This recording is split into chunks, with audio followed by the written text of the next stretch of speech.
ವೀಕ್ಷಕರೇ ನಮಸ್ಕಾರ. ಇವತ್ತು ನಾವು ಚಿತ್ರದುರ್ಗ ಜಿಲ್ಲೆ ಚಿತ್ರದುರ್ಗ ತಾಲೂಕಿನ ಈ ಹಳೋದರ ಲಂಬಾಣಿಹಟ್ಟಿ ಗ್ರಾಮದ ಲಿಂಗಾನಾಯಕ್ ಅವರ ತೋಟದಲ್ಲಿದ್ದೀವಿ. ಇವರು ಏನಂತಂದ್ರೆ ಸೀತಾಫಲವನ್ನು ಬೆಳೆದಿದ್ದಾರೆ ಇವ್ರ ತೋಟದಲ್ಲಿ. ಈಗ ಇವರು ಸಮಗ್ರ ಕೃಷಿನೂ ಮಾಡ್ತಾರೆ, ಆದರೆ ಇವರ ಮುಖ್ಯ ಬೆಳೆ ಏನಂತಂದ್ರೆ ಸೀತಾಫಲ. ಈಗ ನೀವು ಸಾಮಾನ್ಯವಾಗಿ ನಮ್ಮ ವೀಕ್ಷಕರೆಲ್ಲರಿಗೂ ಒಂದು ಯೋಚನೆ ಇರುತ್ತೆ, ಸೀತಾಫಲ ಮಾಡೋದು ಕಷ್ಟ, ಅದಕ್ಕೆ ಮಾರುಕಟ್ಟೆ ಇರೋದಿಲ್ಲ, ಬಹಳಷ್ಟು ಸಮಸ್ಯೆಗಳು ಬರುತ್ತೆ ಅಂತೆಲ್ಲ.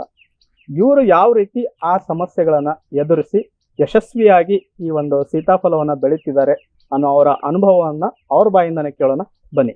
ಸರ್ ನಮಸ್ಕಾರ. ಫಾರಂ ಟಿವಿಯ ಕೃಷಿ ಋಷಿ ಅಂಗಳದಲ್ಲಿ ಕಾರ್ಯಕ್ರಮಕ್ಕೆ ತಮಗೆ ಸ್ವಾಗತ ಸರ್. ನಮಸ್ತೆ ಸರ್. ನಿಮ್ಮ ತೋಟಕ್ಕೆ ಬಂದಿದ್ವಿ, ಎಲ್ಲ ಒಳ್ಳೆ ಒಂದು ಚೆನ್ನಾಗಿ ಒಂದು ಸೀತಾಫಲ ಹಾಕೊಂಡಿದ್ದೀರಿ, ಮತ್ತೆ ಬೇರೆ ಬೇರೆ ಬೆಳೆ ಎಲ್ಲ ಹಾಕೊಂಡಿದ್ದೀರಿ. ನೀವು ಹೇಳ್ತಿದ್ರಿ ಸರ್, ನೀವು ಸಮಗ್ರ ಕೃಷಿ ಮಾಡ್ತಾ ಇದ್ದೀರಿ ಅಂತ. ಸರ್, ಇವಾಗ ಎಷ್ಟು ವರ್ಷದಿಂದ ನೀವು ಕೃಷಿಯಲ್ಲಿ ತೊಡಕೊಂಡಿದ್ದೀರಿ? ಸುಮಾರು ಹೇಳ್ಬೇಕಪ್ಪ ಅಂದ್ರೆ ಈಗ ನಾನು ಒಂದು 45 ವರ್ಷದಿಂದನೂ ಕೃಷಿಯಲ್ಲಿ ತೊಡ್ಕೊಂಡಿದ್ದೀನಿ.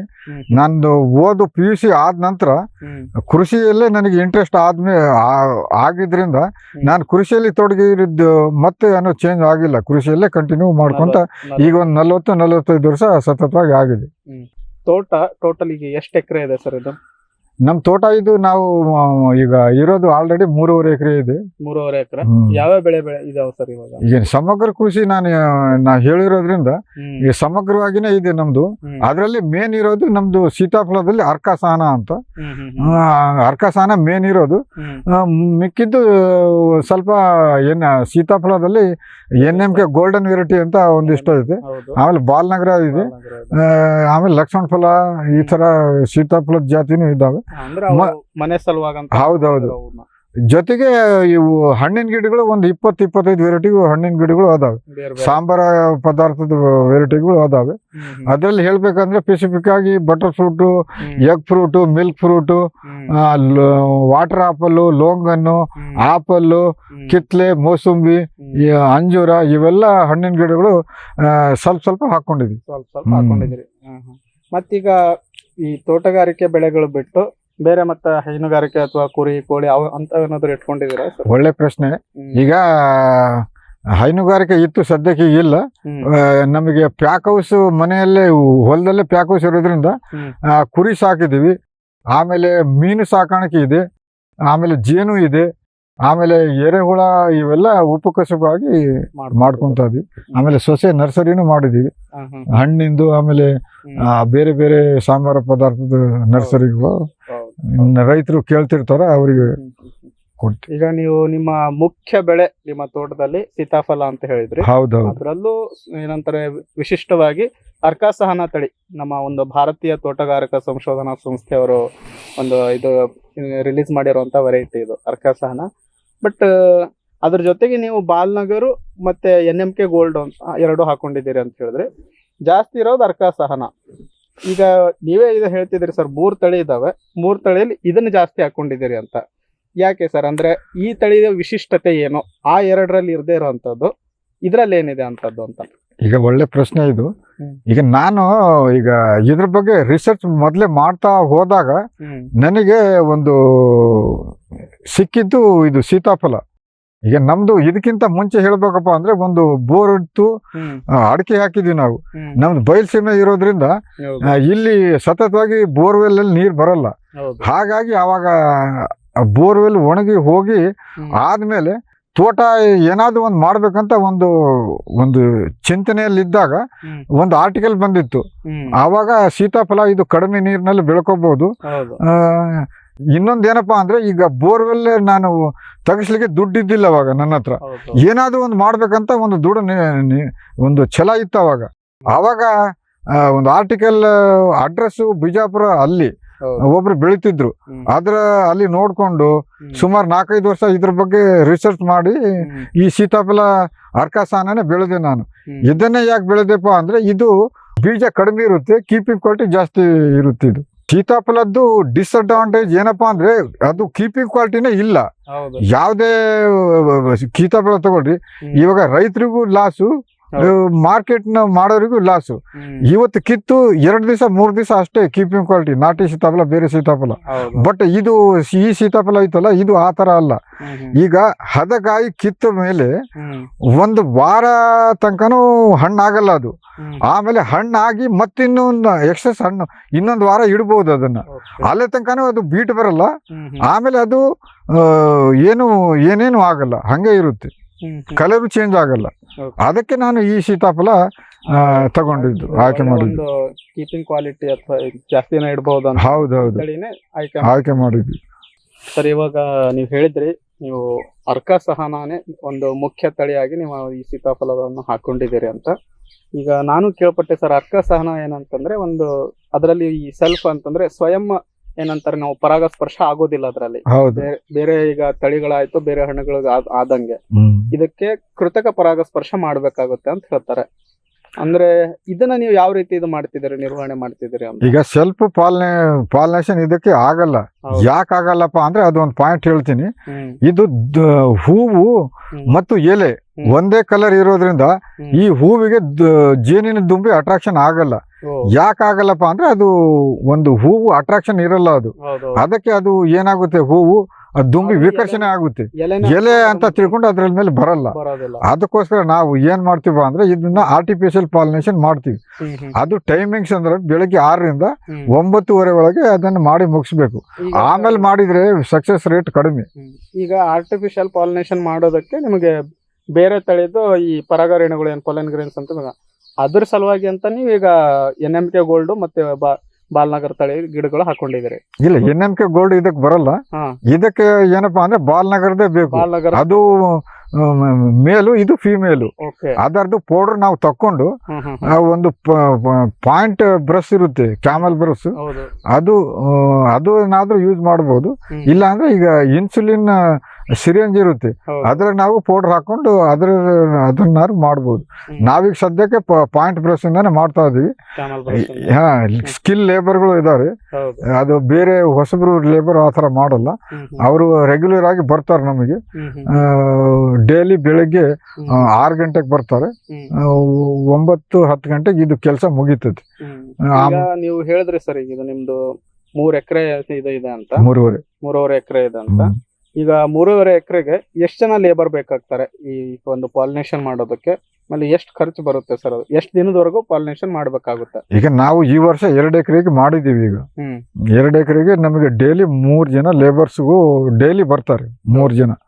ಈಗ ನೆಕ್ಸ್ಟ್ 1 ವರ್ಷದಿಂದ ವರ್ಷಕ್ಕೆ ಹೆಚ್ಚಿಗೆ ಬೇಕು, 2 ಲೇಬರ್ ಜಾಸ್ತಿ ಬೇಕಾಗುತ್ತೆ. ಈಗ ನೆಕ್ಸ್ಟ್ ಇಯರ್ ಈಗ ಒಂದು 4-5 ಜನ ಲೇಬರ್ ಬೇಕು. ಆ ತರ ಅವರಿಗೆಲ್ಲ ಪೌಡರ್ ಕೊಡ್ಬೇಕು. ಅವರಿಗೆಲ್ಲ ನಾವು ಟ್ರೈನಿಂಗ್ ಕೊಟ್ಟಿದ್ದೀವಿ. ಅವರೆಲ್ಲ ಪಾಲಿನೇಷನ್ ಮಾಡ್ತಾರೆ, ಏನ್ ತೊಂದರೆ ಏನಿಲ್ಲ. ಅದು ಪಾಲಿನೇಷನ್ ಮಾಡಿ ಈ 3 ದಿವಸ 4 ದಿವಸಕ್ಕೆ ನಮಗೆ ಗೊತ್ತಾಗ್ಬಿಡುತ್ತದೆ.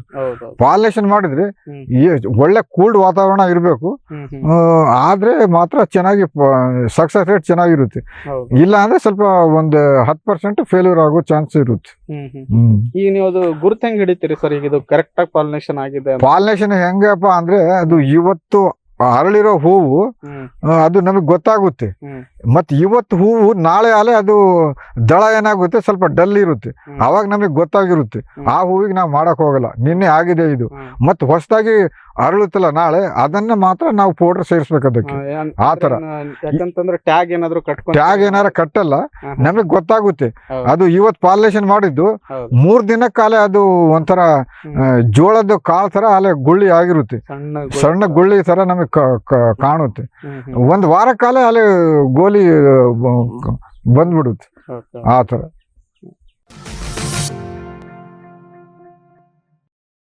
ವಿಶ್ವದಾದ್ಯಂತ ಪೇಟೆಂಟ್ ಪಡೆದ ನ್ಯಾನೋ ತಂತ್ರಜ್ಞಾನದಲ್ಲಿ ತಯಾರಾದ ನೂವಾಲ್ಗಿ ದ್ರಾವಣ. ನೂವಾಲ್ಗಿ ಉಪಯೋಗಿಸಿದ ಮೇಲೆ ತುಂಬಾ ಇಳುವರಿನೂ ಬಂದಿದೆ. ಕಾಳು ಮೆಣಸಿಗಂತೂ ಬಹಳ ಚೆನ್ನಾಗಿ ಬರುತ್ತೆ. ರೇಷ್ಮೆ ಎಲೆನೂ ಚೆನ್ನಾಗಿ ಬರ್ತದೆ. ಗಿಡಗಳು ತುಂಬಾ ಚೆನ್ನಾಗಿ ಬೆಳವಣಿಗೆ ಆಯಿತು.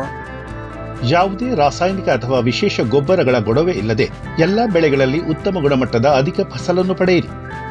ಯಾವಾಗಲೂ ನನ್ನ ಇರೋವರೆಗೂ ನೂವಾಲ್ಗಿ ಅಂತೂ ಬಿಟ್ಟು ಬಾಳಲ್ಲ ಅಂತ ಒಂದು ಭರವಸೆ ಕೊಡ್ತೀನಿ. ರೈತ ಬಾಂಧವರ ಸೇವೆಗೆ ಫಾರಂ ಟಿವಿಯ ಮತ್ತೊಂದು ಹೆಜ್ಜೆ.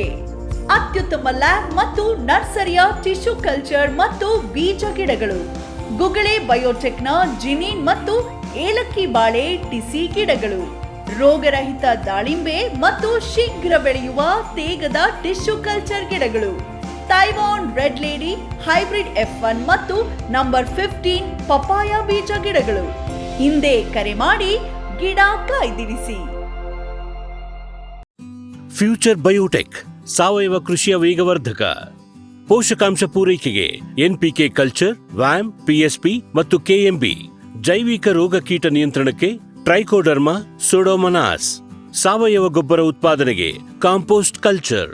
ಹೂವು ಕಾಯಿ ಉದುರುವ ಸಮಸ್ಯೆಗೆ ಕಾಮಧೇನು ಮತ್ತು ಸತ್ವ. ಮಣ್ಣಿನ ಆರೋಗ್ಯ ವೃದ್ಧಿಗೆ ಫ್ಯೂಚರ್ ಬಯೋಟೆಕ್, ಧಾರವಾಡ.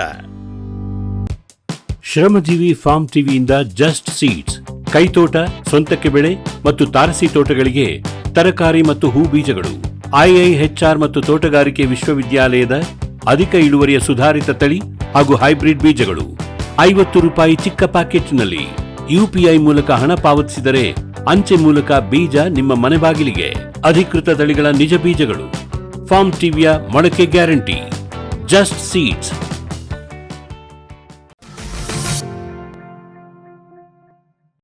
ಈಗ ಸರ್ ನೀವು ಅರ್ಕಾಸಹನ ಮತ್ತೆ ಬಾಲ್ನಗರ ಏನಂತ ಗೋಲ್ಡ್ ಈ 3 ತಳಿಗಳನ್ನ ಹಾಕೊಂಡಿದ್ದೀರಿ ಅಂತ ಹೇಳಿದ್ರಿ. ಈಗ ಈ ಗಿಡಗಳು ತಂದು ಹಾಕೊಳ್ಳೋಕ್ಕಿಂತ ಮುಂಚೆ ಈ ಭೂಮಿ ಸಿದ್ಧತೆನ ನೀವು ಯಾವ ರೀತಿ ಮಾಡ್ಕೊಂಡಿದ್ರಿ ಸರ್? ಇದಕ್ಕೇನು ಕಾಡು ಜಾತಿ ಇದ್ದಂಗೆ ಇದಕ್ಕೇನು ಯಾವ ಥರನೂ ಅಡಿಕೆ ಬಾಳೆ ಥರ ಏನು ಸಿದ್ಧತೆ ಏನು ಬೇಕಾಗಿಲ್ಲ. ಇದಕ್ಕೆ ಏನಪ್ಪಾ ಅಂದ್ರೆ ಸುಮ್ಮನೆ ಒಂದು ಗುಂಡಿ ತೆಗೆದು ಸೊಸೆ ನೆಟ್ರೆ ಮುಗಿತದು, ಹತ್ಕೊಳ್ತದೆ. ಅದಕ್ಕೇನು ಅಂತ ಏನು ಭಾರಿ ಟೈಮ್ ನೀರು ಕೊಡಬೇಕು. 1 ತಿಂಗಳಲ್ಲ 2 ತಿಂಗಳು ನೀರು ಕೊಡ್ಲಿದ್ರು ಗಿಡ ಏನು ಒಣಗೋಗಲ್ಲ ಅದು. ಆಮೇಲೆ ನೀನು ಅತಿ ಕಾಳಜಿ ಮಾಡೋದೇನು ಬೇಕಾಗಿಲ್ಲ. ಏನಪ್ಪಾ ಅಂದ್ರೆ ನಾವು ದಾಯ ಕೊಟ್ಟಿರೋದು ಇಂಪಾರ್ಟೆಂಟ್ ಇಲ್ಲಿ. ಗಿಡದಿಂದ ಗಿಡಕ್ಕೆ 12 ಅಡಿ ಇದೆ, ಸಾಲಿಂದ ಸಾಲಿಗೆ 15 ಅಡಿ ಇದೆ. ಈ ಫೇಸಿಂಗ್ ಕೊಟ್ಟು ನಾವು ಮಾಡಿದ್ವಿ. ಆಮೇಲೆ ನೀರು ಕೂಡ ಜಾಸ್ತಿ ಬೇಕಾಗೋದಿಲ್ಲ ಅಂತ ಹೇಳಿದ್ರಿ. ಅಂದ್ರೆ ಬೇಸಿಗೆಲ್ ಹೆಂಗೆ ಸರ್? ಅಂದ್ರೆ ಬೇಸಿಗೆಲ್ ಹೆಂಗ್ ಅವಾಗೂ ಏನ್ ನಡೆಯುತ್ತಾ? ಬೇಸಿಗೆಲ್ ನೀರ್ ಕೊಡ್ಬೇಕಾಗುತ್ತೆ ಸರ್? ಒಳ್ಳೆ ಪ್ರಶ್ನೆ. ಈಗ ಬೇಸಿಗೆಯಲ್ಲಿ ಇದು ಮಳೆಗಾಲ ಅಕ್ಟೋಬರ್ ನವೆಂಬರ್ಗೆ ಕೊನೆ ಆಗುತ್ತಲ್ಲ, ಅಲ್ಲಿಂದ ಅಪ್ ಟು ಫೆಬ್ರವರಿ ತನಕ ಇದಕ್ಕೆ ನೀರೇ ಕೇಳಲ್ಲ ಗಿಡ. ಇದು ಅಕಸ್ಮಾತ್ ನೀರೇನಾರ ಕೊಟ್ರೆ ಅದು ಪ್ರಕೃತಿಗೆ ವಿರುದ್ಧವಾಗಿ ಮಾಡ್ದಂಗ ಆಕತ್ತೆ. ಅವು ರೆಸ್ಟ್ನಾಗ ಇರ್ತಾವ ಗಿಡ. ಆ ಟೈಮ್ನಾಗೆ ನ್ಯಾಚುರಲ್ ಆಗಿ ಎಲೆ ಉದಿಸ್ತಾ ಇರ್ತದದು. ಆ ಟೈಮ್ನಾಗೆ ನೀರ್ ಕೊಡಬಾರ್ದು. ನೀರ್ ಅಕಸ್ಮಾತ್ ಕೊಟ್ರೆ ಅವಕ್ಕೆ ಆಕ್ಟಿವೇಶನ್ ಆಗುತ್ತದು. ಆಕ್ಟಿವೇಶನ್ ಆಗಿ ಚಿಗುರು ಬರುತ್ತೆ. ಹಂಗಾಗಿ ಅದು ಪ್ರಕೃತಿ ವಿರುದ್ಧ ಆಗುತ್ತೆ. ಆವಾಗ ಏನ್ ಮಾಡ್ತೀವಿ ನಾವು, ಜನವರಿ ಫೆಬ್ರವರಿಗೆ ಚಾಟ್ನಿ ಮಾಡ್ತೀವಿ ನಾವು. ಚಾಟ್ನಿ ಮಾಡ್ತೀವಿ. ಎಲೆ ಉದುರೋ ಟೈಮ್ನಾಗ ಚಾಟ್ನಿ ಮಾಡ್ತೀವಿ ನಾವು. ಯಾವ ತರ ಸರ್? ಅಂದ್ರೆ ಚಾಟ್ನಿ ಅಂದ್ರೆ ಈಗ ನಮಗೆ ಪಾಲಿನೇಷನ್ ಮಾಡ್ಬೇಕಲ್ಲ, ನಮ್ಮ ಅನುಕೂಲಕ್ಕೆ ತಕ್ಕಂತಾನೆ ಚಾಟ್ನಿ ಮಾಡ್ಬೇಕು. ಗಿಡ ಅತಿ ಹೆಚ್ಚಿಗೆ ಬೆಳಿಲಿಕ್ಕೆ ಬಿಡಲ್ಲ ನಾವು. ಎತ್ತರನು ಹೋಗ್ಬಾರ್ದು. ನಮ್ಮ ಅನುಕೂಲ, ಲೇಬರ್ಸ್ ಅನುಕೂಲ ತಕ್ಕಂತೆ ನಾವು ಚಾಟ್ನಿ ಮಾಡ್ತೀವಿ. ಕೊಯ್ಲು ಮಾಡೋಕೆ ಹೌದು. ಹಾ, ಆಮೇಲೆ ಚಾಟ್ನಿ ಮಾಡೋದು ಒಂದು ಸೈಂಟಿಫಿಕ್ ಈ ಮೆಥಡ್ಗಳು ಇರ್ತವೆ. ಗಾಳಿ ಬೆಳಕು ಎಲ್ಲ ಸರಾಗವಾಗಿ ಹೋಗಂಗೆ, ಅಂದ್ರೆ ಹತ್ತ ಟೊಂಗೆಗಳು ಬಿಡಬಾರ್ದು. ಸ್ವಲ್ಪ ನಡುವೆ ಗ್ಯಾಪ್ ಬಿಟ್ಟು ಚಾಟ್ನಿ ಮಾಡ್ತೀವಿ. ಇದಕ್ಕೆ ಏನಪ್ಪಾ ಅಂದ್ರೆ ನೀರ್ ಕೊರತೆ ಆದ್ರೂ ಪರವಾಗಿಲ್ಲ. ಇದಕ್ಕೆ ಬೆಳಗ್ಗೆಯಿಂದ ಸಾಯಂಕಾಲ ತನಕ ಬಿಸಿಲು ಬೇಕಿದು. ಎಷ್ಟು ಬಿಸಿಲು ಇರುತ್ತೋ ಅಷ್ಟು ಸಿಹಿ ಜಾಸ್ತಿ ಇರುತ್ತೆ ಇದು ಹಣ್ಣು. ಆಮೇಲೆ ಇನ್ನೊಂದೇನಪ್ಪಾ ಅಂದ್ರೆ ಇದಕ್ಕೆ ಅತಿ ಗೊಬ್ಬರನು ಬೇಡ, ಕೇಳಲ್ಲ ಇದು. ಎಲ್ಲನೇ ನೋಡ್ರಿ ನೀವು, ಎಷ್ಟು ಗಾಢ ಹಸಿರಾಗೈತಿ. ಎಷ್ಟು ಹಸಿರು ಇತ್ತೋ ಅಷ್ಟು ಫೋಟೋಸಿಂಥೆಟಿಕ್ಸ್ ಚೆನ್ನಾಗಿ ಆಗಿ ಹಣ್ಣು ಆಕಾರ ಚೆನ್ನಾಗಿ ಬಂದು ಭಾರಿ ಸಿಹಿ ಇರುತ್ತೆ ಇದು ಹಣ್ಣು. ಈಗ ಸರ್ ನೀವು ನಾಟಿ ಮಾಡ್ಕೊಂಡು ಎಲ್ಲ ಇದು ಮಾಡ್ಕೊಂಡ್ರಿ. ಆಮೇಲೆ ಈಗ ಏನಂತಂದ್ರೆ 1-2 ವರ್ಷ 1.5 ವರ್ಷವರೆಗೂ ಫಸ್ಟ್ ಏನು ಹಣ್ಣೇನು ಬರ್ತಿರೋದಿಲ್ಲ, ಗಿಡ ಕೂಡ ಸಣ್ಣದಿರುತ್ತೆ. ಹೌದು. ಆ ಟೈಮಲ್ಲಿ ನೀವು ಅಂತರ ಬೆಳೆ ಏನಾದ್ರು ಹಾಕೊಂಡಿದ್ರ ಒಳಗಡೆ ಅಂತ? ಹೌದು, ನಾವು ಅಂತರ ಬೆಳೆ ಮೆಕ್ಕೆಜೋಳ ಬೆಳೆದ್ವಿ, ತರಕಾರಿ ಬದನೆಕಾಯಿ ಮೆಣಸಿನಕಾಯಿ ಎಲ್ಲ ಬೆಳೆದ್ವಿ. ಅದ್ರಲ್ಲೂ ಒಳ್ಳೆ ದುಡ್ಡು ಆಯ್ತು ನಮಗೆ. ಈಗ ಈ ವರ್ಷದಿಂದ ಏನು ಇಂಟರ್ ಬೆಳೆ ಏನು ಹಾಕಿಲ್ಲ.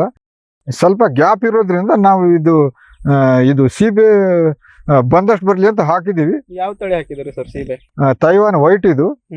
ಆ ಕಡೆ ಕೆಳಗಡೆ ಹೊಸ ತಳಿ ಬಂದೈತಂತ ಅದನ್ನ ಹಾಕಿದ್ವಿ. ಜಪಾನೀಸ್ ರೆಡ್ ಡೈಮಂಡ್ ಅಂತ, ಸೀಡ್ಲೆಸ್ ಅದು. ಇದು ತೈವಾನ್ ವೈಟ್. ಈಗ ಸರ್ ಇದಕ್ಕೆ ಸ್ವಲ್ಪ ನೆರಳಿದ್ರೂ ನಡೆಯುತ್ತೆ. ಅಂದ್ರೆ ಇದ್ರದ ಅಂತರ ಎಷ್ಟು ಇಟ್ಕೊಂಡಿದ್ದೀರಿ ಸರ್? ಅಂದ್ರೆ ಈಗ ಆ ಕಡೆ ಸೀತಾಫಲದ ಗಿಡದಿಂದ ಇದ್ರ ಸಾಲಿಗೆ ಎಷ್ಟು ಅಂತರ ಇದೆ, ಆಮೇಲೆ ಇದ್ರದ್ದು ಗಿಡದಿಂದ ಗಿಡಕ್ಕೆ ಎಷ್ಟು ಅಂತರ ಇಟ್ಕೊಂಡಿದ್ದೀರಿ? ಇದು ಅಂದ್ರೆ ಈಗ ನಡುವೆ ಹಾಕಿದೀವಿ, ಇದು ಒಂದು 7.5 ಫೀಟ್ ಇರಬೇಕು. ಗಿಡದಿಂದ ಗಿಡಕ್ಕೆ 6 ಫೀಟ್ ಇದೆ, ಸಾಲಿನ ಸಾಲಿಗೆ 7 ಫೀಟ್ ಇದೆ. ಈಗ ನಂದೊಂದು ಕುತೂಹಲ ಸರ್, ಏನಂತಂದ್ರೆ ಈಗ ಈಗ ಏನಾದ್ರು ಚಿಕ್ಕದಿದೆ, ಹಾ ಇದಕ್ ನೀವು ನೆರಳಿದ್ರು ಏನೋ ಅಷ್ಟೊಂದು ತೊಂದರೆ ಆಗೋದಿಲ್ಲ ಅಂತ ಹೇಳಿದ್ರಿ. ಹೌದು. ಇದು ದೊಡ್ಡದಾದ್ಮೇಲೆ ಹಾ ಅದು ಸೀತಾಫಲದ ಗಿಡ ಮತ್ತೆ ಇದ್ರದ ಟೊಂಕೆಗಳು ಕೂಡ್ಕೊಂಡು ನಿಮಗೆ ಓಡಾಡೋಕೆ ಕಷ್ಟ ಆಗೋದಿಲ್ವಾ? ಆವಾಗ ನಾವು ಅಂತ ಏನಾರ ಒಳ್ಳೆ ಪ್ರಶ್ನೆ. ಆವಾಗ ಏನಾರ ನಮಗೆ ಪ್ರಾಬ್ಲಮ್ ಆದ್ರೆ ಇದನ್ನ ತೆಗೆದು ಬಿಡ್ತೀವಿ, ಸೀತಾಫಲ ಅಷ್ಟೇ ಬಿಟ್ಕೊಂತೀವಿ ನಾವು. ಸೀತಾಫಲ ಇದೇನ್ ಮುಖ್ಯ ಅಲ್ಲ ನಮಗೆ, ಸುಮ್ಮನೆ ಟೆಂಪ್ರವರಿ ಹಾಕಿದೀವಿ ಪ್ರಾಯೋಗಿಕವಾಗಿ. ಹೌದು, ಇದು ಇಂಪಾರ್ಟೆಂಟ್ ಅಲ್ಲ, ನಮಗೆ ಸೀತಾಫಲನೇ ಇಂಪಾರ್ಟೆಂಟ್. ಈಗ ಸರ್ ನೀವು ಅಂತರ ಬೆಳೆದು ಹೇಳಿದ್ರೆ ಕಳೆ ಬಹಳ ಬರುತ್ತೆ ಸರ್ ತೋಟದಲ್ಲಿ. ಕಳೆ ಅಂತೂ ಎಲ್ಲಾ ಕಡೆ ಇರುತ್ತೆ. ಈ ಕಳೆ ನಿರ್ವಹಣೆಯನ್ನ ನೀವು ಯಾವ ರೀತಿ ಮಾಡ್ತೀವಿ? ಕಳೆ ನಿಯಂತ್ರಣ ಅಂದ್ರೆ ನಾವು ಬೇಸಾಯ ಹೊಡೆದೀವಿ, ಆಮೇಲೆ ಇದು ಲೇಬರ್ಸ್ ಅಂತ ಕೀಳಿಸ್ತೀವಿ. ಅನಿವಾರ್ಯ ಒಂದು ಟೈಮ್ 2 ಟೈಮ್ ಕಳೆನಾಶಕ ಸ್ಪ್ರೇ ಮಾಡ್ತೀವಿ. ಈಗ ಸರ್ ಈಗ ಗಿಡ ಒಂದು ತಂದು ಹಾಕಿದ್ಮೇಲೆ ಅದು ಬೆಳೀತಾ ಹೋದಂಗೆ ಅದಕ್ಕೆ ಪೋಷಕಾಂಶಗಳು ಕೊಡ್ತಾ ಇರ್ಬೇಕಾಗುತ್ತೆ. ಹೌದು. ನೀವು ಯಾವ್ಯಾವ ಗಿಡದ ಒಂದು ಬೆಳವಣಿಗೆ ಹಂತದಲ್ಲಿ ಯಾವ್ಯಾವ ಪೋಷಕಾಂಶಗಳನ್ನ ಹೇಗೆ ಎಷ್ಟು ಕೊಟ್ಟಿದ್ರಿ ಅಂತ? ಬೆಳವಣಿಗೆಗೆ ಅಂದ್ರೆ ಈ ಗಿಡದ ಬೆಳವಣಿಗೆ ಏನು ಮೊದ್ಲೇನ ಏನು ಪೌಷ್ಟಿಕಾಂಶ ಏನು ಕೊಟ್ಟಿಲ್ಲ, 2 ವರ್ಷದವರೆಗೂ ಏನು ಕೊಟ್ಟಿಲ್ಲ, ಯಾವ ಗೊಬ್ಬರನು ಕೊಟ್ಟಿಲ್ಲ. ಈ ವರ್ಷ ಮಾತ್ರ ಈಗ ಇಳುವರಿಗೆ ತಿಪ್ಪೆ ಗೊಬ್ಬರ ಆಯ್ತು, ಅವು ಆಯ್ತು, ಏನು ಹಾಕೋದಿಲ್ಲ, ಏನು ಹಾಕಿಲ್ಲ. ಬಟ್ ಇವಾಗ ನಾವು ಇಳುವರಿ ಚಾಲು ಆಯ್ತಲ್ಲ, ಅವಾಗ ತಿಪ್ಪೆ ಗೊಬ್ಬರನು ಕೊಟ್ಟಿದೀವಿ, ಇವು ಕಾಂಪ್ಲೆಕ್ಸ್ ಗೊಬ್ಬರನು ಕೊಟ್ಟಿದೀವಿ. ಕಾಂಪ್ಲೆಕ್ಸ್ ಗೊಬ್ಬರ ಅಂದ್ರೆ ಇದು 10-26 ಕೊಟ್ಟಿದೀವಿ. ಆಮೇಲೆ ಏನು ಪೊಟಾಶ್ ಸ್ವಲ್ಪ ಜಾಸ್ತಿ ಕೊಟ್ಟಿದೀವಿ, ಕಾಯಿ ಸ್ವಲ್ಪ ಸೈಜ್ ಬರ್ಲಿಕ್ಕೆ ಪೊಟಾಶ್ ಕೊಟ್ಟಿದೀವಿ. ಗಿಡದ ಲೆಕ್ಕ ಅಂತ ಕೊಡ್ತೀರಾ ಅಥವಾ ಹೆಂಗೆ ಅಂತ? ಗಿಡದ ಲೆಕ್ಕ. ಒಂದ್ ಗಿಡಕ್ಕೆ ಎಷ್ಟು? ಗಿಡಕ್ಕೆ ಒಂದು 2 ಟೈಮ್ 2 ಕಂತು ಕೊಟ್ಟಿದೀವಿ ನಾವು. ಕಾಂಪ್ಲೆಕ್ಸ್ 100 ಗ್ರಾಮ್, ಪೊಟಾಶ್ ಆಮೇಲೆ 1 ತಿಂಗಳು ಗ್ಯಾಪ್ ಬಿಟ್ಟು ಅದು 100 ಗ್ರಾಮ್ ಕೊಟ್ಟಿದ್ವಿ. ಈ ತರ ಗಿಡ ನಾಟಿ ಮಾಡಿದ ಎಷ್ಟು ವರ್ಷಕ್ಕೆ ಅಥವಾ ಎಷ್ಟು ತಿಂಗಳ ನಂತರ ಹೂ ಬರೋಕ್ ಶುರು ಆಗುತ್ತೆ, ಆಮೇಲೆ ಹೂ ಬಂದು ಎಷ್ಟು ದಿನಗಳಾದ್ಮೇಲೆ ಈ ಕಾಯಿ ಕಟ್ಟುತ್ತೆ ಅಂತ? ಸರ್, ಗಿಡ ನಾಟಿ ಮಾಡಿ 1 ವರ್ಷಕ್ಕೆ ಹೂ ಬರುತ್ತೆ, ಕಾಯಿನೂ ಬರುತ್ತೆ. ಬಟ್ ಗಿಡ ಡೆವಲಪ್ ಆಗೋದು ಮೇನ್ ಉದ್ದೇಶದಿಂದ ನಾವು ಕಾಯಿ ಮತ್ತು ಹೂ ತೆಗಿತೀವಿ. 2 ವರ್ಷ ತನಕ ತೆಗಿತೀವಿ. 3ನೇ ವರ್ಷಕ್ಕೆ ಅಲ್ಪ ಸ್ವಲ್ಪ ಬಿಟ್ಕೋಬಹುದು. ಒಟ್ಟು ನಮಗೆ ಕಮರ್ಷಿಯಲ್ ಆಗಿ ಇಳುವು ಬರೋದು 4ನೇ ವರ್ಷದಿಂದಾನೆ. ಸರ್, ಈಗ ನಿಮ್ಮ ತೋಟದಲ್ಲಿ ನೀವು ಕಂಡಂತಹ ರೋಗ ಮತ್ತು ಕೀಟಗಳ ಸಮಸ್ಯೆ ಏನು ಸರ್? ಸರ್, ಇದಕ್ಕೆ ಅಂತ ಏನು ರೋಗ ಏನು ಬರಲ್ಲ, ಆ ಕೀಟಗಳು ಬರ್ತವೆ. ಸೀತಾಫಲಕ್ಕೆ ಸರ್ವಸಾಮಾನ್ಯವಾಗಿ ಮಿಲಿಬಗ್ ಅಂತ ಒಂದು ಬರುತ್ತೆ, ಆಮೇಲೆ ಕಾಯಿ ಕೊರಕ ಒಂದು ಬರುತ್ತೆ. ಅದಕ್ಕೆ ಯಾವ್ದಾದ್ರು ಒಂದು ಇನ್ಸೆಕ್ಟಿಸೈಡ್ ಸ್ಪ್ರೇ ಮಾಡಿದ್ರೆ ಕಂಟ್ರೋಲ್ ಆಗುತ್ತೆ. ಸಾಮಾನ್ಯವಾಗಿ ಯಾವ್ದು ಮಾಡ್ಕೊಂತೀವಿ? ಸಾಮಾನ್ಯವಾಗಿ ನಾವು ಇದು ಫಸ್ಟ್ ರೋಗರ್ ಅಂತ ಸ್ಪ್ರೇ ಮಾಡ್ತೀವಿ, ಆಮೇಲೆ ಕರಾಟೆ ಅಂತ ಸ್ಪ್ರೇ ಮಾಡ್ತೀವಿ. ಮಿಲಿಬಗ್ಗು ಅದು ಸ್ಪ್ರೆಡ್ ಮಾಡೋದು ಇರುವೆ ಗೊದ್ದ ಜಾಸ್ತಿ ಒಂದು ಗಿಡದಿಂದ ಇನ್ನೊಂದು ಗಿಡಕ್ಕೆ ಸ್ಪ್ರೆಡ್ ಮಾಡುತ್ತೆ. ಮಿಲಿಬಗ್ ಏನಪ್ಪಾ ಅಂದ್ರೆ ಅದು ಒಂದು ಸಿಹಿ ಅಂಟು ದ್ರಾವಣ ಬಿಡುಗಡೆ ಮಾಡುತ್ತೆ. ಅದು ಅದ್ರದ್ದು ತಿನ್ಲಿಕ್ಕೋಸ್ಕರ ಇವು ಇರುವೆ ಗೊದ್ದ ಬರ್ತವೆ. ಅವಾಗ ಏನ ಮಾಡುತ್ತೆ ಅಂದ್ರೆ ಕ್ವಾಲಿಟಿ ಕಡಿಮೆ ಆಗುತ್ತೆ ಹಣ್ಣಿಂದು, ಅದು ಮುಖ್ಯ. ಅದನ್ನ ಕಂಟ್ರೋಲ್ ಮಾಡ್ಲೇಬೇಕು ನಾವು ಮಿಲಿಬಗ್ಗಿಗೆ. ಈ ಊಜಿ ಹುಳದ ಟ್ರಾಪ್ ಹಾಕಿದ್ರೆ ಊಜಿ ಹುಳದ ಸಮಸ್ಯೆ ಇದೆಯಾ ಸರ್? ಊಜಿ ಹುಳದ್ದು ತುಂಬಾನೇ ಸಮಸ್ಯೆ ಇದೆ. ನಾವೆಲ್ಲ ಹೋದ ವರ್ಷ ಬಹಳ ಸಮಸ್ಯೆ ಎದುರಿಸಿದ್ವಿ. ಅದಕ್ಕೆ ಈ ಸಲ ಟ್ರಾಪ್ಸ್ ಎಲ್ಲ ತರಿಸಿ ಮೋಕ ಬಲೆ ಹಾಕಿದೀವಿ. ಈ ವರ್ಷ ಏನು ಪ್ರಾಬ್ಲಮ್ ಆಗಿಲ್ಲ ನಮಗೆ. ಈಗ ಎಷ್ಟರ ಮಟ್ಟಿಗೆ ಕಂಟ್ರೋಲ್ ಆಗಿದೆ? ಕಂಟ್ರೋಲ್ 95% ಕಂಟ್ರೋಲ್ ಆಗಿದೆ. ಹೌದೌದು, 95% ಕಂಟ್ರೋಲ್ ಆಗಿದೆ. ಅದು ಟ್ರಾಪ್ ಹಾಕ್ಲಿಲ್ಲಪ್ಪ ಅಂದ್ರೆ ಹಣ್ಣೆಲ್ಲ ಹೂಜಿ ಕುಕ್ಕಿ ಹುಳ ಆಗಿ ಅಲ್ಲೇ ಗಿಡದಾಗ ಎಲ್ಲ ಕೊಳೆತು ಬಿದ್ದ್ಬಿಡ್ತಾವೆ. ಆವಾಗ ನಮಗೆ ಬಹಳ ಲಾಸ್ ಆಗುತ್ತೆ. ಅಲ್ಲಿ ಮಾರ್ಕೆಟ್ ನಲ್ಲೂ ಲಾಸ್ ಆಗುತ್ತೆ. ತಿನ್ನೋರಿಗೂ ಹುಳ ಇದ್ರೆ ಯಾರು ತಿನ್ನಲ್ಲ. ಹಂಗಾಗಿ ನಾವು ಟ್ರಾಪ್ಸ್ ಹಾಕ್ಲೇಬೇಕು. ಈಗ ಸರ್, ನಿಮ್ಮ ತೋಟದಲ್ಲಿ ಈಗ ಇದು 2ನೇ ವರ್ಷದ ಬೆಳೆನಾ ಸರ್ ಇದು? 2ನೇ ವರ್ಷದ ಬೆಳೆ ಅಂತಾನೆ ಹೇಳ್ಬೋದು. ಈ ವರ್ಷನೇ ನಮಗೆ ಸ್ವಲ್ಪ ಇಳುವರಿ ಬಂದಿರೋದು. ಹೋದ ವರ್ಷ ಸ್ವಲ್ಪ ಬಂದಿತ್ತು, ಈ ವರ್ಷ ಸ್ವಲ್ಪ ಚೆನ್ನಾಗಿ ಬಂತು. ಹೋದ ವರ್ಷ ಎಷ್ಟು ಇಳುವರಿ ಬಂದಿತ್ತು ಸರ್? ಈ ವರ್ಷ ಎಷ್ಟು ಇಳುವರಿ ಬರುತ್ತೆ? ಹೋದ ವರ್ಷ ಅಂದ್ರೆ ನಮಗೆ ಒಂದು 2 ಎಕರೆಗೆ 1.5 ಲಕ್ಷ ಏನೋ ಆಗಿತ್ತು. ಅಂದ್ರೆ ಕೆಜಿ ಲೆಕ್ಕದಲ್ಲಿ ಅಥವಾ ಟನ್ ಲೆಕ್ಕದಲ್ಲಿ ಏನು? ಎಷ್ಟು? ಅದು ಕೆಜಿ ಲೆಕ್ಕದಲ್ಲಿ ಹೋದ ವರ್ಷದ್ದು ಹೇಳಕ್ಕಾಗಲ್ಲ, ಈ ವರ್ಷದ್ದು ಹೇಳ್ತೀನಿ ಬೇಕಾದ್ರೆ. ಈ ವರ್ಷ ನಮ್ದು ಒಂದು 2 ಎಕರೆಯಲ್ಲಿ ಒಂದು 300 ಬಾಕ್ಸ್ ಈಗ ಕಟಿಂಗ್ ಮಾಡಿದೀವಿ. ಇನ್ನೊಂದು 40 ಬಾಕ್ಸ್ ಆಗ್ಬಹುದು. ಒಂದು ಬಾಕ್ಸ್ ಎಷ್ಟು ಕೆಜಿ? ಒಂದು ಬಾಕ್ಸ್ 20 ಕೆಜಿ ಎಲ್ಲ ತೂಕ ಮಾಡಿ ಕಳ್ಸೋದು. ಪ್ರತಿಯೊಂದು ಹಣ್ಣನ್ನು ತೂಕ ಮಾಡ್ಬೇಕು ನಾವು. ಇಲ್ಲೇ ಗ್ರೇಡ್ ಮಾಡ್ಕೊಂತೀವಿ ನಾವು. ಫಸ್ಟ್ ಸೆಕೆಂಡ್ ಥರ್ಡ್ ಅಂತ. ಹೌದು. 1 number 2 number 3 number, second grade third grade.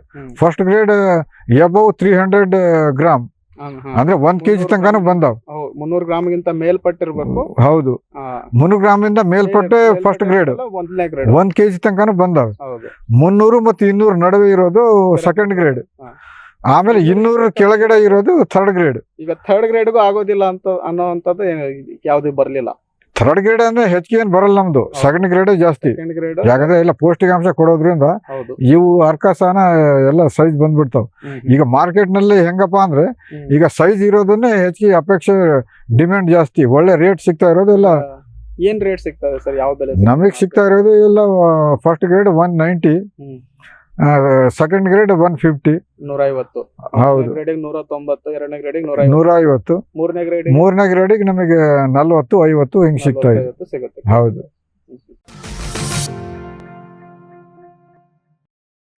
Form TV ವೀಕ್ಷಕ ರೈತರ ಬೆಳೆ ರಕ್ಷಣೆ ಈಗ ಹಿಂದೆಂದಿಗಿಂತ ಸುಲಭ, ಸರಳ, ಸುರಕ್ಷಿತ. ಶ್ರಮಜೀವಿಯಿಂದ ಸೂಕ್ಷ್ಮ ಪೋಷಕಾಂಶ, ಸೂಕ್ಷ್ಮಾಣುಜೀವಿ ಮತ್ತು ಬೇರುವರ್ಧಕಗಳು. ಕಾಳುಮೆಣಸು ಸೊರಗು ರೋಗ ತಡೆಗೆ ಟ್ರೈಕೋಡರ್ಮಾ ಸುಡೋಮೋನಾಸ್. ಸಮೃದ್ಧ ಬೆಳವಣಿಗೆ, ರೋಗ ನಿರೋಧಕ ಶಕ್ತಿಗೆ IISR ಪೆಪ್ಪರ್ ಸ್ಪೆಷಲ್. ಕೋಕೋ ಗಿಡಗಳ ಆರೋಗ್ಯಕ್ಕೆ ಜಿಂಕ್ ಸಲ್ಫೇಟ್ ಮತ್ತು ಫೆರಸ್ ಸಲ್ಫೇಟ್. ಅಡಿಕೆ ಹಿಡಿಮುಂಡಿಗೆ ನಿರ್ವಹಣೆಗೆ ರೂಟ್ ಪವರ್, ಜಿಂಕ್ ಮತ್ತು ಬೋರಾನ್. ಖಚಿತ ಗುಣಮಟ್ಟ, ಪ್ರಾಮಾಣಿಕ ಬೆಲೆ, ನಿರಂತರ ಸಲಹಾ ಸೇವೆ. ನಮ್ಮಿಂದಲೇ ಖರೀದಿಸಿ, ನಮ್ಮ ಬದ್ಧತೆಯ ಸೇವೆಗೆ ಬೆಂಬಲ ನೀಡಿ. ಭಾರತದ ಅತ್ಯುತ್ತಮ ತೋಟಗಾರಿಕೆ ಎಕ್ಸ್ಪೋ ಅನುಭವಿಸಿ ಹಾರ್ತಿ ಕನೆಕ್ಟ್ ಇಂಡಿಯಾ 2025 ಸೆಪ್ಟೆಂಬರ್ 25ರಿಂದ 27ವರೆಗೆ ಬೆಂಗಳೂರು. ಸಾವಿರಾರು ಬೆಳೆಗಾರರು, ಅಗ್ರಿಟೆಕ್ ಉದ್ಯಮಿಗಳು ಮತ್ತು ಉದ್ಯಮದ ತಜ್ಞರೊಂದಿಗೆ ಸೇರಿ ಪ್ರದರ್ಶನ, ಶಕ್ತಿಯುತ ನೆಟ್ವರ್ಕಿಂಗ್ ಮತ್ತು ಆಳವಾದ ಸಮ್ಮೇಳನಗಳ ಮೂಲಕ ಅವಕಾಶಗಳನ್ನ ಅನ್ಲಾಕ್ ಮಾಡಿ. ಇಂದೇ ಉಚಿತವಾಗಿ ನೋಂದಣಿ ಮಾಡಿ ಹಾರ್ತಿ ಕನೆಕ್ಟ್ ಇಂಡಿಯಾ ಎಕ್ಸ್ಪೋದಲ್ಲಿ ನಮ್ಮ ಜೊತೆ ಸೇರಿ. ಸೆಪ್ಟೆಂಬರ್ 25ರಿಂದ 27, 2025. ಗ್ರೀನ್ ಪ್ಲಾಸ್ಟ್ ISI ಪ್ರಮಾಣೀಕೃತ ಪರಿಶುದ್ಧ HDPE ಜಿಯೋ ಮೆಂಬ್ರೇನ್ ಪಾಂಡ್ ಲೈನರ್ಗಳು. ಕೃಷಿ ಹೊಂಡ, ಕೆರೆ, ಕಾಲುವೆ, ಮೀನುಕೊಳ, ಸ್ಪಿರುಲಿನಾ ಹೊಂಡಗಳಿಗೆ ಬೇಕಾದ ಆಕಾರ ಮತ್ತು ವಿಸ್ತೀರ್ಣಗಳಲ್ಲಿ ಸರ್ಕಾರದ ಸಬ್ಸಿಡಿ ಯೋಜನೆಯಡಿ ಲಭ್ಯ. 100% ಪುನರ್ಬಳಕೆ, UV ಮತ್ತು ಒಡಕು ನಿರೋಧಕ, ಪಕ್ಕಾ ಜೋಡಣೆ, 5 ವರ್ಷಗಳ ಲಿಖಿತ ವಾರಂಟಿ. ಗ್ರೀನ್ ಪ್ಲಾಸ್ಟ್. ಸಮೃದ್ಧ ಸಾವಯವ ಗೊಬ್ಬರ, MSGP ಮತ್ತು KCDC ಉತ್ಪಾದನೆ, ಫಾರ್ಮ್ ಟಿವಿಯಿಂದ ಸರಬರಾಜು. ಅತಿ ಕಡಿಮೆ ಬೆಲೆಗೆ ಅತ್ಯುತ್ತಮ ಗೊಬ್ಬರ. ಇಲ್ಲ ಭಾರಲೋಹ, ಕೃಷಿ ವಿಶ್ವವಿದ್ಯಾಲಯದಿಂದ ಪರೀಕ್ಷಿತ. ಸಾವಯವ ಇಂಗಾಲ, NPK, PH, EC ಎಲ್ಲ ನಿಗದಿತ ಮಿತಿಯಲ್ಲಿ. ಅಡಿಕೆ, ತೆಂಗು, ಬಾಳೆ, ಕಾಫಿ, ದಾಳಿಂಬೆ, ದ್ರಾಕ್ಷಿ, ಕಬ್ಬು, ಭತ್ತ, ಜೋಳ, ಹತ್ತಿ ಹೀಗೆ ಎಲ್ಲಾ ಬೆಳೆಗಳಿಗೂ ಪ್ರಶಸ್ತ. ಜೀವಂತ ಮಣ್ಣು, ಸಮೃದ್ಧ ಬೆಳೆ. ಅತ್ಯಧಿಕ ಲಾಭಕ್ಕೆ ಬಳಸಿ ಸಿಟಿ ಕಾಂಪೋಸ್ಟ್.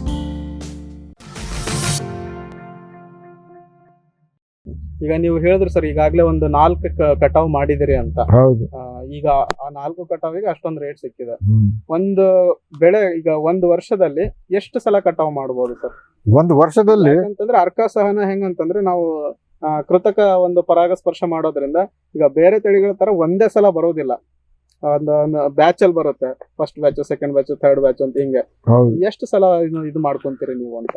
ಈಗ ನೀವ್ ಹೇಳಿದ್ರಿ, ಈಗ ನೀವ್ ಹೇಳ್ದಂಗೆ ಈಗ NMK ಗೋಲ್ಡ್ ಆಗ್ಲಿ, ಬಾಲ್ನಗರ ಆಗ್ಲಿ, ಒಂದೇ ಸಲ ಹೂ ಸೆಟ್ಟಿಂಗ್ ಆಗುತ್ತೆ, ಒಂದೇ ಸಲ ಕಾಯಿನೂ ಸೆಟ್ಟಿಂಗ್ ಆಗುತ್ತೆ, ಹಣ್ಣು ಮೆಚುರಿಟಿ ಒಂದೇ ಸಲ ಆಗುತ್ತೆ. ಆ ಟೈಮ್ ನಲ್ಲಿ ಮಾರ್ಕೆಟ್ ಸೇಲ್ ಆದ್ರೆ ಹೆಂಗೋ ಸರಿ, ಇಲ್ಲ ಅಂದ್ರೆ ನಮಗೆ ಲಾಸ್ ಆಗುತ್ತೆ. ಬಟ್ ಆ ತರ ಅಲ್ಲ ಇದು. ಇದು ಅರ್ಕಾಸಾನ. ಇದು ವರ್ಷ ಪೂರ್ತಿ ಯಾವಾಗಾದ್ರೂ ಹೂವಿ ಬಿಟ್ಕೋಬಹುದು. ನಮಗೆ ಮಾರ್ಕೆಟ್ ಡಿಮ್ಯಾಂಡ್ ಇದ್ದಾಗ ನಾವು ಹೂವಿ ಬಿಟ್ಕೋಬಹುದು. ಇದೇ ಟೈಮಿಗೆ ಬಿಡ್ಬೇಕಂತ ಏನಿಲ್ಲ. ಯಾವ ಟೈಮಾಗ ವರ್ಷ ಪೂರ್ತಿನೂ ಬಿಟ್ಕೋಬಹುದು ಇದು. ಇನ್ನೊಂದು ಏನಪ್ಪಾ ಅಂದ್ರೆ ಇದು ಒಂದೇ ಸಲ ಹಣ್ಣು ಬರಲ್ಲ. ಯಾಕಂದ್ರೆ ಈಗ ಅವು ಬೇರೆ ಅಂದ್ರೆ ಒಂದ್ ಟೈಮಿಗೆ ಕಟಿಂಗ್ ಆಗ್ಬಿಡ್ಬೇಕಿದು. ಇದು 4-5 ಟೈಮ್ ಕಟಿಂಗ್ ಮಾಡ್ಬೋದು ಇದು ಅರ್ಕಾಸಾನ. ಆಮೇಲೆ ಇನ್ನೊಂದು ಏನಪ್ಪಾ ಅಂದ್ರೆ ಬೇರೆ ಸೀತಾಫಲ ತರ ಅಲ್ಲ ಇದು. ಈ ವರ್ಷ ಯಾವಾಗ ಮಾರ್ಕೆಟ್ ನಲ್ಲಿ ಡಿಮ್ಯಾಂಡ್ ಇರುತ್ತೋ ಆವಾಗ ನಾವು ಹೂ ಬಿಟ್ಕೊಂಡು ಹಣ್ಣು ಬರಂಗ್ ಮಾಡ್ಕೋಬಹುದು ನಾವು. ಈಗ ನೀವು ಹೇಳಿದ್ರಲ್ಲ ಕೃತಕ ಪರಾಗಸ್ಪರ್ಶ, ಅದರ ಸಮಸ್ಯೆನ ಯಾವ ರೀತಿ ರೈತರು ಎದುರಿಸ್ಬೇಕು, ನೀವು ಯಾವ ರೀತಿ ಅದನ್ನ ಇದು ಮಾಡಿದ್ರಿ ಅಂತ? ಸರ್ ನಮಗೆ ಇದು ಸಮಸ್ಯೆ ಬಂದಿತ್ತು, ಒಳ್ಳೆ ಪ್ರಶ್ನೆನೇ. ಈಗ ಸಮಸ್ಯೆ ಬಂದಿತ್ತು, ಅದ್ರ ಬಗ್ಗೆ ನಾವು IHR ವಿಜ್ಞಾನಿಗಳ ಕಡೆಯಿಂದ, ಆಮೇಲೆ ನಮ್ಮ ಹಿರಿಯ ರೈತರು ಇರ್ತಾರೆ, ಹಿರಿಯ ರೈತರು ಬೆಳೆದಿರ್ತಕ್ಕಂಥ ರೈತರು, ಅವರಲ್ಲಿ ಸತತವಾಗಿ ಕಾಂಟ್ಯಾಕ್ಟು, ಮತ್ತು ಕಾಂಟ್ಯಾಕ್ಟ್ನಲ್ಲೂ ನಮಗೆ ಮಾಹಿತಿ ಸಿಗ್ಲಿಲ್ದಾಗ ಅವರು ಪದೇ ಪದೇ ಅವ್ರ ಪ್ಲಾಟಿಗೆ ಹೋಗಿ ತಿಳ್ಕೊಂಡು ಅದ್ರ ಪರಾಗಸ್ಪರ್ಶದ ಬಗ್ಗೆ ತಿಳ್ಕೊಂಡು ಅದನ್ನು ಮಾಡ್ತಾ ಇದ್ದೀವಿ. ಸಮಸ್ಯೆ ಏನಪ್ಪಾ ಅಂದ್ರೆ ಇದ್ರ ತುಂಬಾನೇ ಸಮಸ್ಯೆ ಇದೆ, ಮಾರ್ಕೆಟಿಂಗು ಸಮಸ್ಯೆ ಇದೆ. ಇವೆಲ್ಲ ತಿಳ್ಕೊಬೇಕು ನಾವು ಫಸ್ಟು.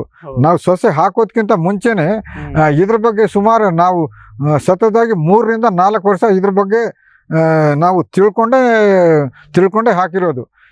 ಏನಪ್ಪಾ ಅಂದ್ರೆ ಇದರ ಬಗ್ಗೆ ಯಾವುದೇ ಬೆಳೆ ಆಗಲಿ ಕೀಟ ಪಾಲಿನೇಷನ್ ಸ್ಕಿಲ್ ಲೇಬರ್ ಬೇಕು. ಸ್ಕಿಲ್ ಲೇಬರ್ ಅಂದ್ರೆ ಇಲ್ಲಿ ಅಂತ ಭಾಗದಲ್ಲಿ ಅವ್ರಿಗೆ ಪಾಲಿನೇಷನ್ ಮಾಡಿದ್ರೆ ಅವ್ರಿಗೆ ಗೊತ್ತಾಗಲ್ಲ ಜನಕ್ಕೆ. ಅದನ್ನ ನಾವು ಕ್ಲೀನ್ ಆಗಿ ಒಂದು ದಿವಸ ಹೇಳ್ಬೇಕು ಅವರಿಗೆ, ಹೇಳಿ ಅವ್ರಿಗೆಲ್ಲ ಸ್ಕಿಲ್ ಎಲ್ಲ ಅದ್ರ ಬಗ್ಗೆ ಕೌಶಲ್ಯ ನಾವು ಕೊಟ್ಟು ಈಗೆಲ್ಲ ರೆಡಿ ಮಾಡಿದೀವಿ. ಯಾವುದೇ ಬೆಳೆ ಯಾರೋ ಒಬ್ರು ರೈತ ಲಕ್ಷ ಮಾಡಿದ ಅಂದ್ರೆ ತಂದು ನಾವು ಮಾಡೋದು, ಅದ್ರ ಬಗ್ಗೆ ಏನು ಗುರಿ ಏನು ಗೊತ್ತಿರಲ್ಲ. ಅದ್ರ ಬಗ್ಗೆ ಸಾಕಷ್ಟು ತಿಳ್ಕೊಂಡು ಮಾಡಿದ್ರೆ ಯಾರು ಫೇಲ್ ಆಗಲ್ಲ. ಅಂದ್ರೆ ನೀವು ಹೇಳೋದೇನಂತಂದ್ರೆ ಅದು ಯಾವುದೇ ಬೆಳೆ ಆಗಿರ್ಲಿ, ಹೌದು ಯಾವುದೇ ಬೆಳೆ ಆಗಿರ್ಲಿ, ಅದಕ್ಕಿಂತ ಮುಂಚೆ ಅದ್ರ ಬಗ್ಗೆ ಆಳವಾದ ಅಧ್ಯಯನ ಮಾಡ್ಕೋಬೇಕು. ಅದೇ ಇಂಪಾರ್ಟೆಂಟ್. ನಾಟಿಯಿಂದ ಹಿಡ್ಕೊಂಡು ಈಗ ಅದಕ್ಕೆ ಬೇಕಾಗಿರುವಂತಹ ಕೌಶಲ್ಯ ಇರುವಂತಹ ಒಂದು ಲೇಬರ್ಗಳು ಅಥವಾ ಆಳುಗಳು ಸಿಗ್ತಾರೋ ಇಲ್ವೋ, ಆಮೇಲೆ ಅದ್ರ ಮಾರುಕಟ್ಟೆ ವ್ಯವಸ್ಥೆ ಹೇಗಿದೆ, ಮಾರುಕಟ್ಟೆಯಲ್ಲಿ ಏನೇನ್ ತೊಂದರೆ ಇದೆ, ಅದ್ರ ಬಗ್ಗೆ ಮೊದಲೇ ನೀವು ಆಳವಾದ ಅಧ್ಯಯನ ಮಾಡಿ ಹಾಕೋದು ಉತ್ತಮ ಅಂತ ಹೇಳಿ. ಮಾರ್ಕೆಟ್ ಬಗ್ಗೆ ಹೇಳ್ಬೇಕಪ್ಪ ಅಂದ್ರೆ ಇದು ತುಂಬಾ ಮಾರ್ಕೆಟ್ ಇದೆ, ನಾವು ಪೂರೈಕೆ ಮಾಡಕ್ಕೆ ಆಗ್ತಾ ಇಲ್ಲ, ಅಷ್ಟು ಮಾರ್ಕೆಟ್ ಇದೆ. ಬಟ್ ಈಗಿನ ರೈತರು ಏನಪ್ಪಾ ಅಂದ್ರೆ ಮಾರ್ಕೆಟಿನ ಬಗ್ಗೆನೇ ನಮಗೆ ಪ್ರಶ್ನೆ ಕೇಳ್ತಾರೆ. ಮಾರ್ಕೆಟ್ ನಾವು ಈಗ ನಮಗೆ ಅವಕಾಶ ಬೇಕಾದಷ್ಟು ಇದೆ, ಆ ಬಾಕಲ್ ತೆರೆದಾಗಲೇ ಅಲ್ಲ ನಮಗೆ ಗೊತ್ತಾಗೋದು. ನಾವು ಬಾಕಲೇ ತೆಗ್ದಿಲ್ಲ, ಅದ್ರದಾಗ ಏನೈತೆ ಅಂತ ನಾವು ಇಲ್ಲೇ ಹೆಂಗೆ ಎಕ್ಸ್ಪೆಕ್ಟ್ ಮಾಡುತ್ತೆ. ಆಲ್ ಓವರ್ ಇಂಡಿಯಾ ಈಗ ಮಹಾರಾಷ್ಟ್ರದಲ್ಲಿ ಲಕ್ಷ ಎಕರೆಗಟ್ಟಲೆ ಇದು ಸೀತಾಫಲ ಬೆಳೀತಾ ಇದ್ದಾರೆ. ಅವರು ಎಲ್ಲ ಔಟ್ ಆಫ್ ಕಂಟ್ರಿಗೆಲ್ಲ ಎಕ್ಸ್ಪೋರ್ಟ್ ಮಾಡ್ತಿದ್ದಾರೆ. ಬೇರೆ ಬೇರೆ ಡೆಲ್ಲಿಯಲ್ಲಿ ದೊಡ್ಡ ಮಾರ್ಕೆಟ್ ಇದೆ. ನಾವು ರೈತರು ಸಂಘಟನೆ ಮಾಡಿ ಮಹಾರಾಷ್ಟ್ರದಲ್ಲಿ ಹೆಂಗ್ ಬೆಳೀತಿದಾರ ದೊಡ್ಡ ಪ್ಲಾಟ್ಗಳು, ಒಬ್ಬೊಬ್ಬರೇ ರೈತರು ಬೆಳೆದಾಗ ನಾವು ಅಲ್ಲಿಗೆ ಎಕ್ಸ್ಪೋರ್ಟ್ ಮಾಡ್ಲಿಕ್ಕೆ ಬರಲ್ಲ. ಯಾಕಂದ್ರೆ ಈಗ ಒಂದು ಉದಾಹರಣೆ ಕೊಡ್ತೀನಿ, ಲಿಂಬು ಉದಾಹರಣೆ ಬೆಳೀತಿದ್ದಾರೆ ಬಿಜಾಪುರದಲ್ಲಿ. ಅಂದ್ರೆ ಈಗ ಮಾರ್ಕೆಟ್ ಇಲ್ಲಿ ಮಾರ್ತಿದ್ದಾರೆ, ಅವರು ಎಲ್ಲ ಡೆಲ್ಲಿ ಕಳಿಸ್ತಿದ್ದಾರೆ. ಇದೆ ಅವರೇ ತರ ನಾವು ಮಾರ್ಕೆಟ್ ಈಗ ಮಾಡ್ಬೋದು ನಾವು. ಯಾಕಂದ್ರೆ ಲೋಡ್ ಗಟ್ಲೆ ಇದೇ ಸೀತಾಫಲ ಹೊರದೇಶಕ್ಕೆ ಕಳಿಸ್ಬೋದು. ಕೀಪಿಂಗ್ ಕ್ವಾಲಿಟಿ ಇದೆ ನಮ್ಮ ಅರ್ಕಾಸಾನ. ಇದು 15 ದಿವಸ ಇಟ್ಟರು ಏನೇನು ಆಗಲ್ಲ. ಆಮೇಲೆ ಕೋಲ್ಡ್ ಸ್ಟೋರೇಜ್ ನಲ್ಲಿ ಇಟ್ಕೋಬಹುದು. ಇನ್ನೊಂದು ಹೇಳಿದ್ರಿ ನೀವು, ಇದು ಅಕಸ್ಮಾತ್ ಮಾರ್ಕೆಟ್ ಆಗ್ಲಿಲ್ಲಪ್ಪ ಅಂದ್ರೆ ಏನ್ ಮಾಡ್ಬೇಕು ಅಂತ. ಈಗ ಮಾರ್ಕೆಟ್ ಆಗ್ಲಿಲ್ಲ ಅಂತ ತಿಳ್ಕೊಳ್ರಿ, ಅದ್ರ ಬಗ್ಗೆ ನಾವು ರೈತರು ತಿಳ್ಕೊಬೇಕು. ಇದು ಪ್ರೊಸೆಸಿಂಗ್ ಯೂನಿಟ್ ನಾವೇ ಮಾಡ್ಕೋಬಹುದು, ಇಲ್ಲ ಪ್ರೊಸೆಸಿಂಗ್ ಯೂನಿಟ್ ಮಾಡಿದಾರಲ್ಲ ಅವ್ರಿಗೆ ನಾವು ಸಪ್ಲೈ ಮಾಡ್ಬೋದು. ಇದರದ ಒಂದು ಪಲ್ಪ್ ತೆಗೆದು ಕೋಲ್ಡ್ ಸ್ಟೋರೇಜ್ ನಲ್ಲಿ -15 ಡಿಗ್ರಿ ಕೋಲ್ಡ್ ಸ್ಟೋರೇಜ್ ನಲ್ಲಿ 1 ವರ್ಷ ಇದು ಪ್ರಿಸರ್ವೇಟಿವ್ ಹಾಕಿ ಇಟ್ಕೊಂಡ್ರು ಶೇಖರಣೆ ಮಾಡ್ಬೋದು. ಆಮೇಲೆ ನಾವು ಸಂಸ್ಕರಣಾ ಘಟಕಗಳಿಗೆ ನಾವು ಕೊಡಬಹುದು. ಈ ತರ ಎಲ್ಲ ಮಾಡ್ತಿದ್ದಾರೆ ಬೇರೆ ಬೇರೆ, ನಾನು ಎಲ್ಲ ತಿಳ್ಕೊಂಡಿದ್ದೀನಿ. ಈ ತರ ಎಲ್ಲ ಮಾಡಿದ್ರೆ ಇದರಿಂದ ಖಂಡಿತವಾಗಿ ಒಳ್ಳೆ ಲಾಭದಾಯಕ ಬೆಳೆ ಅಂತಾನೆ ಹೇಳ್ಬೋದು ನಾವು. ನಿಮ್ಮ ತೋಟದ ಹಣ್ಣುಗಳು ಯಾವ ಮಾರ್ಕೆಟಿಗೆ ಹೋಗ್ತಾವ ಸರ್? ಇಲ್ಲಿ ಈಗ ನಾವು ಹೇಳ್ಬೇಕಪ್ಪ ಅಂದ್ರೆ ನಾವು ಇಲ್ಲ ಗ್ರೇಡಿಂಗ್ ಮಾಡಿ ಒಬ್ಬ ರಿಟೇಲ್ ಶಾಪಿಗೆ ಕೊಡ್ತೀವಿ, ಆಮೇಲೆ ಮಾರ್ಕೆಟಿಗೂ ಕಳಿಸ್ತೀವಿ. ಬೆಂಗಳೂರು ಎಲೆಕ್ಟ್ರಾನಿಕ್ ಸಿಟಿ ಮಾರ್ಕೆಟಿಗೆ, ಆಮೇಲೆ ರಿಟೇಲ್ ಶಾಪಿಗೆ ಕೊಡ್ತೀವಿ. ಅವ್ರು ಮತ್ತೆ ಹೊರಗಡೆ ಎಕ್ಸ್ಪೋರ್ಟ್ ಹೊರಗಡೆ ಅವ್ರವ್ರ ಕಾಂಟ್ರಾಕ್ಟಿಗೆ ಕೊಡ್ತಾರೆ. ಇಷ್ಟೊತ್ತು ನಮ್ಮ ವೀಕ್ಷಕರ ಜೊತೆ ಬಹಳ ನಿಮ್ಮ ಅಮೂಲ್ಯವಾದ ನೀವು ಸಮಯವನ್ನು ಕೊಟ್ಟು ನಿಮ್ಮ ಈ ಸೀತಾಫಲ ಬೆಳೆ, ಎಲ್ಲರೂ ಇದರಲ್ಲಿ ಅಷ್ಟೊಂದು ಬೇಡಿಕೆ ಇಲ್ಲ, ಬಹಳ ದಿನ ಬರೋದಿಲ್ಲ, ಇದು ಮಾರೋಕ್ಕಾಗೋದಿಲ್ಲ, ಕಷ್ಟ ಅಂತ ಹೇಳೋ ಒಂದು ಸ್ಥಿತಿಯಲ್ಲಿ ನೀವು ಒಳ್ಳೆ ಮಾದರಿ ರೈತರಾಗಿ ಒಳ್ಳೆ ಸೀತಾಫಲ ಬೆಳೆಯನ್ನು ಬೆಳೆದು ಒಳ್ಳೆ ಲಾಭ ಗಳಿಸ್ತಿದ್ದೀರಿ. ಇಷ್ಟೊತ್ತು ನೀವು ಅದರಲ್ಲಿ ಉಂಟಾಗುವ ಸೀತಾಫಲ ಬೆಳೆಯಲ್ಲಿ ಉಂಟಾಗುವ ಸಮಸ್ಯೆಗಳ ಬಗ್ಗೆ ಕೂಡ ನಮ್ಮ ವೀಕ್ಷಕರಿಗೆ ನೀವು ನಿಮ್ಮ ಅನುಭವನ ಹೇಳ್ಕೊಂಡ್ರಿ. ಇಷ್ಟೊತ್ತು ನಮ್ಮ ವೀಕ್ಷಕರಿಗೆ ನಿಮ್ಮ ಅಮೂಲ್ಯವಾದ ಮಾಹಿತಿಯನ್ನು ಕೊಟ್ಟಿದ್ದಕ್ಕಾಗಿ ನಮ್ಮ ವೀಕ್ಷಕರ ಪರವಾಗಿ ಮತ್ತು ನಮ್ಮ ಫಾರಂ ಟಿವಿ ವಾಹಿನಿಯ ಪರವಾಗಿ ಧನ್ಯವಾದಗಳು ಸರ್. ನಮಗೆ ಈ ಅವಕಾಶ ಕೊಟ್ಟದಕ್ಕೆ ನಿಮ್ಮ ವಾಹಿನಿ ಪರವಾಗಿ ನಮಗೂ ಧನ್ಯವಾದಗಳು ತಿಳಿಸ್ತಾ ಇದ್ದೀನಿ. ವೀಕ್ಷಕರೇ, ನೀವು ಇಷ್ಟೊತ್ತು ನೋಡಿದ್ರಿ ನಮ್ಮ ಲಿಂಗಾನಾಯಕ್ ಅವರು ಯಾವ ರೀತಿ ತಮ್ಮ ಅನುಭವವನ್ನು ಹಂಚ್ಕೊಂಡ್ರು ಅಂತ. ನಾವು ಹಿಂದಿನ ಸಲ ಕೂಡ ಇವರ ತೋಟಕ್ಕೆ ಬಂದಿದ್ವಿ. ಆಗ ಇವ್ರ ತೋಟದಲ್ಲಿ ಇನ್ನೂ ಕಾಯಿ ಬಂದಿರಲಿಲ್ಲ. ಆಗ ನಾವು ಹೇಳಿದ್ವಿ, ಇಲ್ಲ ಸರ್ ನಿಮ್ಮ ತೋಟಕ್ಕೆ ನಾವು ಇನ್ನೊಂದ್ಸಲ ಎಲ್ಲ ಹಣ್ಣು ಬಂದ್ಮೇಲೆ ಒಂದ್ಸಲ ಬರ್ತೀವಿ, ಇಲ್ಲ ನಿಮ್ಮ ಒಂದು ಇಳುವರಿ ಅಥವಾ ನೀವು ಒಂದ್ಸಲ ಮಾರ್ಕೆಟಿಗೆ ಕಳಿಸಿದ್ಮೇಲೆ ಇನ್ನೊಂದ್ಸಲ ನಿಮ್ಮ ಒಂದು ಸಂದರ್ಶನವನ್ನ ಮಾಡ್ತೀವಿ ನಾವು. ನೀವು ಯಾವ ರೀತಿ ಇದರಲ್ಲಿ ಮಾರುಕಟ್ಟೆ ಸಮಸ್ಯೆ ಬರುತ್ತೆ, ಆಮೇಲೆ ಈಗ ಅರ್ಕಸಹನ ತಳಿ ಬೇರೆ ಹಾಕಿದಿರಿ, ಅದರಲ್ಲಿ ಪರಾಗಸ್ಪರ್ಶಕ್ಕೆ ಮಾಡಬೇಕಾದ್ರೆ ಯಾವ ರೀತಿ ಸವಾಲುಗಳೆಲ್ಲ ಬರುತ್ತೆ ಅನ್ನೋದ್ರ ಬಗ್ಗೆ ಎಲ್ಲ ನಿಮ್ ಜೊತೆ ನಾವು ಅದ್ರ ಬಗ್ಗೆ ಸಂದರ್ಶನ ಮಾಡ್ತೀವಿ ಅಂತ ಹೇಳಿದ್ವಿ. ಇವತ್ತಿನ ಕಾರ್ಯಕ್ರಮದಲ್ಲಿ ಅವರು ಬಹಳ ಒಂದು ವಿಶಿಷ್ಟವಾಗಿ ಅವರ ಒಂದು ಅನುಭವನ ನಮ್ಮ ಜೊತೆಗೆ ಹಂಚಿಕೊಂಡ್ರು. ಯಾವ ರೀತಿ ಈ ಒಂದು ಸೀತಾಫಲದಲ್ಲಿ ಈ ಮಾರುಕಟ್ಟೆ ಸಮಸ್ಯೆಗಳೇನಿದಾವೆ ಅವನ್ನ ಯಾವ ರೀತಿ ಎದುರಿಸಬೇಕು ಮತ್ತು ಅವರು ಯಾವ ರೀತಿ ಅದನ್ನು ಯಶಸ್ವಿಯಾಗಿ ಎದುರಿಸಿದ್ರು, ಆಮೇಲೆ ಈ ಅರ್ಕಸಹನ ತಳಿಯಲ್ಲೂ ಕೂಡ ಈ ಒಂದು ಕೃತಕ ಪರಾಗಸ್ಪರ್ಶ ಕ್ರಿಯೆನ ಈ ಒಂದು ಕೌಶಲ್ಯ ಇರುವಂತಹ ಒಂದು ಲೇಬರ್ಗಳ ಬಳಸ್ಕೊಂಡು ಯಾವ ರೀತಿ ಆ ಒಂದು ಸವಾಲನ್ನು ಕೂಡ ಯಶಸ್ವಿಯಾಗಿ ಎದುರಿಸಿದ್ರು ಅನ್ನೋ ಅವರ ಒಂದು ಅನುಭವವನ್ನ ನಮ್ಮ ಜೊತೆ ಹಂಚ್ಕೊಂಡ್ರು. ಇಷ್ಟೊತ್ತು ಈ ಒಂದು ಅಮೂಲ್ಯವಾದ ಮಾಹಿತಿಯನ್ನ ನಮ್ಮ ವೀಕ್ಷಕರ ಜೊತೆಗೆ ಹಂಚಿಕೊಂಡಿದ್ದಕ್ಕಾಗಿ ನಿಮ್ಮ ಪರವಾಗಿ ಮತ್ತು ನಮ್ಮ ಫಾರಂ ಟಿವಿ ವಾಹಿನಿಯ ಪರವಾಗಿ ಅವರಿಗೆ ಧನ್ಯವಾದಗಳನ್ನು ಹೇಳ್ತಾ ಇವತ್ತಿನ ಕಾರ್ಯಕ್ರಮವನ್ನು ಇಲ್ಲಿಗೆ ಮುಗಿಸೋಣ. ನಮಸ್ಕಾರ.